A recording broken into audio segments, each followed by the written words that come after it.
Rabu kemarin, ya Rabu minggu lalu kita sudah mulai Alpha Online musim yang kedua. Saya mau share sedikit. Jadi waktu kita mulai minggu lalu, ada seorang peserta, seorang ibu yang bersaksi bahwa setelah 15 tahun menikah, dia ditinggalkan oleh suaminya. Suaminya menikah lagi dan dia juga menikah lagi kemudian. Tapi apa yang terjadi setelah 2 tahun? 15 tahun menikah, mereka tidak dikaruniai anak.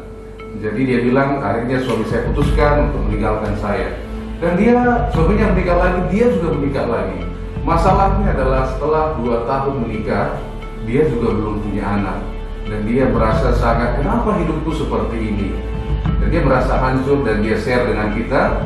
Dan sebuah kesempatan, karena dia bukan berasal dari Medan, dari luar pulau. Dengan teknologi kita bisa melayani banyak orang. Jadi doakan agar Alpha Online ini juga kita boleh menjadi berkat, menginjili banyak orang. Ada 33 orang yang sudah daftar total ya di Alpha musim kedua, dan semoga minggu depan semuanya boleh hadir. Nah, kita berdoa untuk program ini boleh memberkati banyak orang. Amin. Nah, pagi ini kita akan kembali belajar firman Tuhan. Sebelumnya mari kita dahulu bersatu dalam doa. Pagi hari ini kami mau belajar kembali firman-Mu ya Tuhan. Berbicaralah kepada setiap kami dalam nama Bapa, Putra, dan Roh Kudus. Amin. Nah, minggu lalu kita belajar bagaimana mengikuti Yesus dari Matius dan bagaimana hidup kita bersaksi, karena semua orang juga mengalami COVID-19. Amin. Oke, jadi masalahnya sebagai orang percaya, bedanya adalah kita menjadi orang-orang yang bersaksi. Nah, pagi hari ini kita belajar dari Mazmur 119 ayat 33 sampai 40. Mazmur 119 ayat 33 sampai 40 ada di layar. Mari terlebih dahulu kita baca bersama. 1, 2, 3. Perlihatkanlah kepada aku ya Tuhan petunjuk ketetapan-ketetapan-Mu. Aku hendak memegangnya sampai saat terakhir. Buatlah aku mengerti, maka aku akan memegang Taurat-Mu. Aku hendak memeliharaannya dengan segenap hati. Biarlah aku hidup menurut petunjuk perintah-perintah-Mu, sebab aku menyukainya. Condongkanlah hatiku kepada peringatan-peringatan-Mu, dan jangan kepada laba. Lalukanlah mataku daripada melihat hal yang hampa. Hidupkanlah aku dengan jalan-jalan yang Kau tunjukkan. Teguhkanlah pada hamba-Mu ini janji-Mu yang berlaku bagi orang yang takut kepadamu. Lalukanlah celakaku yang menggetarkan aku, karena hukum-hukum-Mu adalah baik. Sesungguhnya aku rindu kepada titah-titah-Mu. Hidupkanlah aku dengan keadilan-Mu. Mazmur 119 adalah mazmur yang paling panjang di dalam Alkitab. Ada 176 ayat dan semuanya berbicara tentang kerinduan kepada firman Tuhan. Nah, pertama, mengapa kita perlu rindu akan belajar firman Tuhan? Tadi dikatakan, condongkanlah aku kepada titah-titah-Mu, kepada firman-Mu. Nah, karena kita tidak mengerti jalannya Tuhan. Jalannya Tuhan bukannya jalan kita. Firman Tuhan juga berkata, Ia membuat segala sesuatu indah pada waktunya. Kalau kita belajar dari hidupnya Yusuf, dia baru tahu rencana Tuhan itu indah pada akhirnya. Setelah 20 tahun di Mesir, dia baru sadar, oh ternyata Tuhan kok yang nyuruh aku, bukan karena kalian jual aku sampai di sini. Tuhan yang sudah mempersiapkannya. Masalahnya adalah kalau kita nggak mengerti cara kerja Tuhan, kita mungkin nggak bertahan sampai akhirnya. Kita hanya di tengahnya saja. Nah, itu makanya kita perlu belajar firman Tuhan. Nah, belajar, mengapa penting belajar?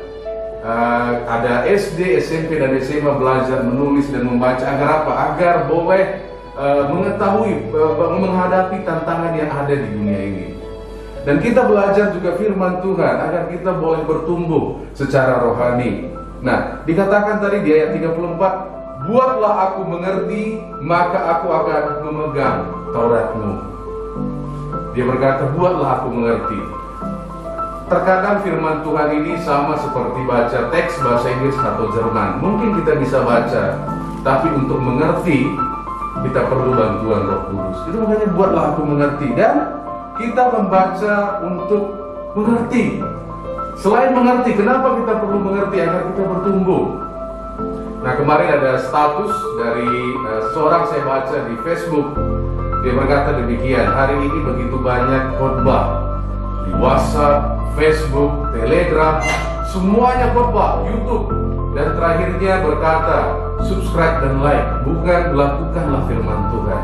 Dan dia merasa terganggu dengan itu. Nah, karena banyaknya firman Tuhan yang beredar, secara tidak sadar kita juga melihat firman Tuhan itu ada kok, di mana-mana ada kok. Dari gereja ada, dari gereja ini ada. Sehingga terkadang kita membaca firman Tuhan bukan untuk bertumbuh, tapi karena butuh. Wah, ini lagi takut firman Tuhannya apa ya? Nah, saya tidak kasih makan anak saya karena makanannya enak. Lebih sering menu di rumah itu nasi dan telur untuk mereka. Tapi sekalipun mereka bosan, mereka wajib makan. Karena makan bukan karena enaknya yang pertama. Makan untuk bertumbuh. Coba bayangkan kalau anak saya kasih makan karena enaknya. Mungkin hari ini datang angin, disenggol angin jatuh. Tapi dikasih makan agar apa? Agar bertumbuh. Nah, firman Tuhan kita baca agar kita boleh mengerti, agar kita boleh bertumbuh di dalam Tuhan. Ayat 36 sampai 37. 1, 2, 3. Condongkanlah hatiku kepada peringatan-peringatanmu dan jangan kepada laba. Lalukanlah mataku daripada melihat hal yang hampa. Hidupkanlah aku dengan jalan-jalan yang kau tunjukkan. Nah, kita baca firman Tuhan bukan untuk bacanya saja, bukan untuk anak Tuhannya saja, tapi kita membaca firman Tuhan untuk mengenal Tuhan. COVID-19 menegaskan bahwa dunia ini rapuh sekali. Kita tidak mengikut Tuhan agar mencari yang rapuh, tapi ketika kita mengikut Tuhan, yang rapuh ini juga Tuhan akan tambahkan. Amin. Nah, dan di kitab Yohanes dikatakan demikian. Yohanes pasal 1 dimulai dengan sebab firman itu telah menjadi manusia. Jadi waktu kita berkata saya mau condongkan hidup saya kepada firman Tuhan, sebenarnya kita mau condongkan hidup kita kepada Allah. Dikatakan sebab pada mulanya adalah firman, firman itu bersama-sama dengan Allah, dan firman itu adalah Allah. Jika saudara sekarang pegang Alkitab, itulah semua cerita tentang Allah ada di situ. Nah, ayat 14 sampai 15. 1 dan 3. Firman itu telah menjadi manusia dan diam di antara kita, dan kita telah melihat kemuliaannya, yaitu kemuliaan yang diberikan kepadanya sebagai anak tunggal Bapa, penuh kasih karunia dan kebenaran. Waktu kita mencondongkan hidup kita kepada firman Tuhan, kita mencondongkan hidup kita kepada Yesus yang telah menjadi manusia, yang mengerti pergumulan kita, dan dikatakan dia penuh dengan kasih karunia dan kebenaran. Karena kalau hanya kebenaran saja tanpa kasih karunia, maka akan pahit. Harus benar terus kan? Gak ada kasih karunia. Tapi kalau kasih karunia tanpa kebenaran, itu jadi gampangan. Gak ada kebenarannya. Penuh kasih karunia dan kebenaran. Jadi waktu kita mencondongkan kita kepada firman, artinya kita sedang mencondongkan kita kepada Yesus.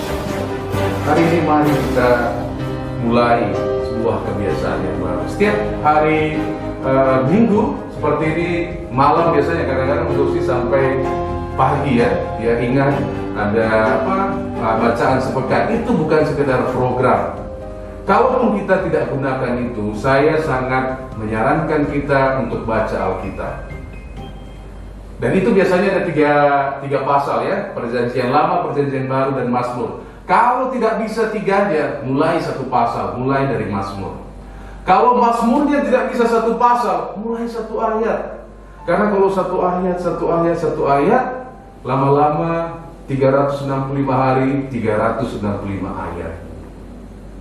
Akhirnya kita semakin kuat. Waktu ada tantangan kita tahu hasil akhirnya Tuhan pemenangnya.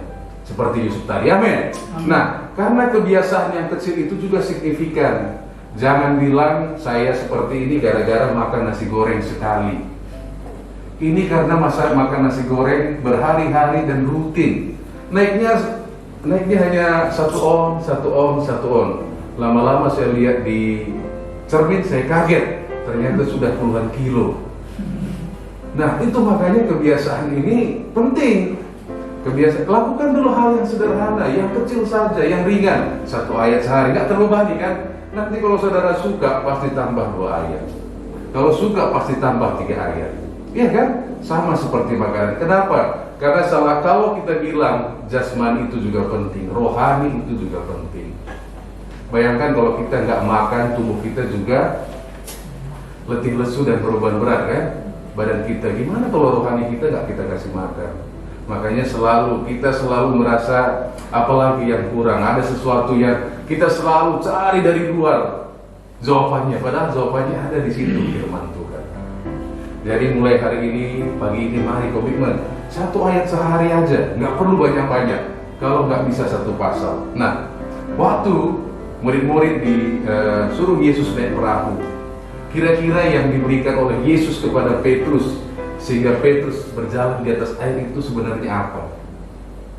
Yesus hanya katakan, ini aku, datanglah.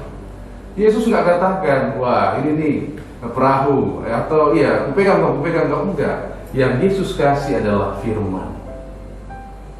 Nah terkadang kita cari, aku pengen dengar dari Tuhan, itu di situ.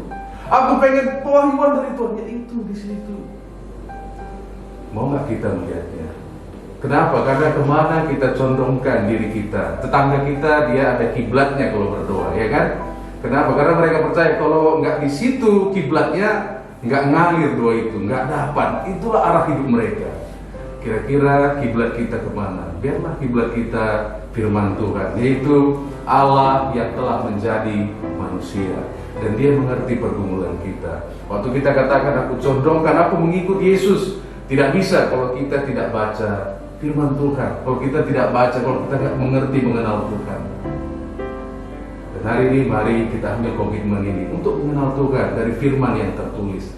Karena waktu Yesus dicobai, ya 40 hari setelah puasa Yesus berkata, kemarin mimpi aku iblis. Enggak, ada tertulis. Nah kalau Yesus mengajarkan demikian, kita juga sebagai muridnya mari hadapi pergumulan ini, lalui masa-masa ini dengan firman yang tertulis, yang telah menjadi manusia. Amin. Mari kita bersatu di dalam doa.